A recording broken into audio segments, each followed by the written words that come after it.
Ito ang ilan sa mga kaganapan ng kapuso aktor na si Alden Richards, kung saan nasa Mindanao or sa Davao nga siya ngayon para nga sa Araw ng Kalayaan at syempre pati na rin sa pag-endorso nga ng Pulang Araw na mapapanood natin soon. At syempre dahil Independence Day nga ay suot nga ni Alden Richards ang Barong Tagalog. At isa na nga dito ay nagtungo nga si Alden Richards sa City Hall ng Davao. Ayan ang larawan na makikita natin, City Hall of Davao.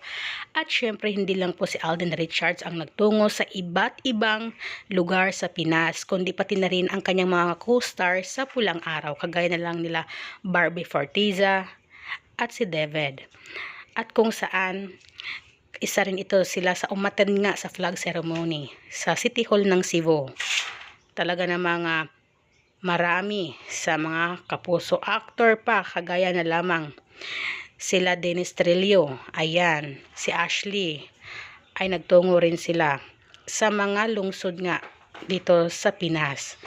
At talagang isa sa pinaka-busy ngayon na kapuso actor ay walang iba kundi si Alden Richards.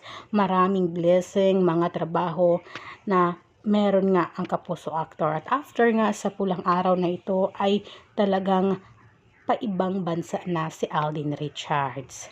At yan nga guys, ang latest update ngayon ng kapuso actor na si Alden Richards. Sa araw na ito na Independence Day ay nagtungo nga sa Davao at mismong sa City Hall of Davao nga umattend si Alden at ilan naman niyang mga kasamahan or co-star nga sa Pulang Araw ay nagtungo sa Cebu, kagaya na lamang ni Barbie Fortiza at ni David. Ayan guys, ang latest update ngayon.